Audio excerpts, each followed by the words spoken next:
When a family can no longer care for their dog or cat, they can take them to the pound or call a local animal rescue to take them in. What happens when a family can no longer care for their horse? More than likely, they will try to sell the horse to make a profit, but what happens if the horse does not sell? Many of these horses are then taken to a local livestock auction where they are sold to the highest bidder. Some of these horses can go on to happy homes, but many end up in neglectful or abusive situations, and some even make the journey to either Canada or Mexico for slaughter. When we first saw Huey, it was in a photo on Facebook for one of these livestock auction houses. He was still a baby, maybe 6 months old, and completely unhandled. When he came to us, it took several months to be able to touch him and even longer to be able to put a halter or groom him. Over the years, we took our time with Huey and went slowly, teaching him new things with plenty of patience. Eventually, he was able to be walked on a lead, bathed, to have his hoofs done by the farrier, and to even wear a saddle and bridle. He still had a long way to go in his saddle training when he met the most perfect person to take him the rest of the way. I decided to adopt him because the minute I grabbed his lead rope in the field, I knew we were going to take him home. I just kind of felt like, he's the one, I need to take him home. I need to bond with him, and I need to show people that babies aren't scary and that they have a place too. Majority of our training is liberty work. So I dedicate at least 1 to 2 days of groundwork, bonding, and just working on voice commands out in the pen or in a field. And then the rest of the days, some days I let him choose what he wants to do under saddle, so I won't push him and I'll let him offer what he wants to offer. And then the rest of the days, he has to work a little bit. But because I let him offer, he offers a lot more on those days he actually wants to work. My goal is just to have fun with him. We're gonna be doing mounted archery soon. He doesn't seem to mind some competition, but majority just having fun and being relaxed, because that's what he mainly struggles with. So that's pretty much our goal, is always being relaxed, and especially him having confidence in what I'm asking him to do. He's a puppy dog. He knows when he has to take care of me. If I'm having an off day but I need him to do something, he knows. He's always there for me, and he's so fun and calming to be around.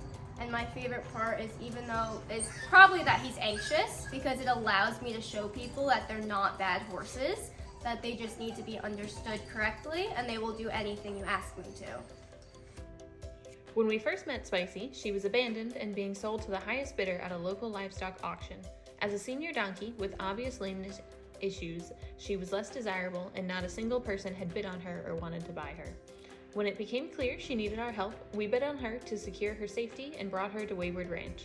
Here, we got to work creating a management program to help with her medical needs, which included medication and specialized farrier care, and soon she was looking and feeling much better. We had concerns about finding a home for a special needs donkey who would require extra love, dedication, and medical management, but luckily, her new family was up to the challenge.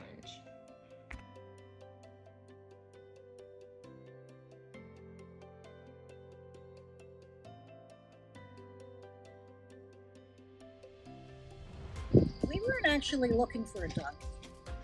We had just lost our little mini, Hector. I don't know what made me look at your website, but I saw Spicy at that time, and I saw that she needed a dry lot, and I thought, that just means she's meant for me. So we went to see her. Dan wasn't... she was so big compared to the donkeys we had. I was a little nervous about it. And I saw how docile she was. She went and she just stuck her head right in Dan's stomach, and that was it. That was it. He was a goner. We have 2 other special needs donkeys, so adding another one really wasn't fun. Yeah, the one has thyroid issue, the little one is old, pushing to be, that kind of stuff. So she's actually the healthiest of the bunch. Yes, she is actually the healthiest. It's very docile. It's rewarding, just watching them, how happy they are playing together. She's brought sunshine to us. I mean, if you're ever feeling down in the dumps or something, just come out here and she's all over you. She's got her head on your shoulder. She's always watching us. She's always got her eye on us. To be petted or maybe for snacks or something. But she, when I think about her, having been in a kill pen, I can't even imagine. She's such a wonderful. And she brings us nothing but happiness. There are many more horses, just like Huey, who are in need of help on the way to finding their forever homes. Serenity is one of those horses. She was bred for harness racing, but a tendon injury ended her racing career before it could begin. Luckily, she was able to come to Wayward Ranch, where she received the medical care necessary to help her heal, and then was able to begin training under saddle. She's now fully trained at walk, trot, canter, and we are hopeful that soon it will be her turn to find a forever home. She first came to us with a pretty injured leg, so she was on stall rest for a while. So at that point, we just did a lot of on the ground bonding, a lot of grooming, a lot of just kind of hanging out and getting to know her. Turns out she's a total doofus.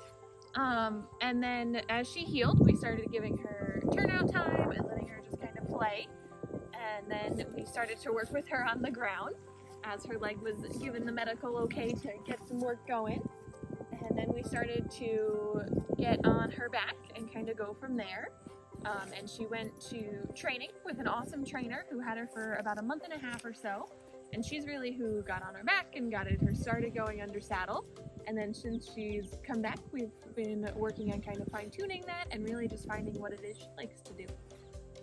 The best things about Serenity are really her personality.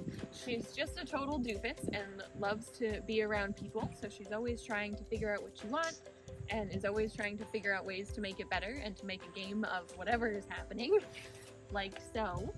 And then under saddle, the best thing about her is that she's pretty fearless. Even if she's scared of something, she's always willing to go take a look at it and kind of figure out what it is. And usually it only takes a few minutes before she's not scared of it anymore. And also that she has just so much untapped potential. She is always game and willing to kind of go and at least try everything, at least. As a 501c3 nonprofit, we rely exclusively on donations from the public and cannot continue to save animals like Huey, Spicy, and Serenity without your help. Please consider making a life-saving and tax-deductible donation today at waywardranch.org.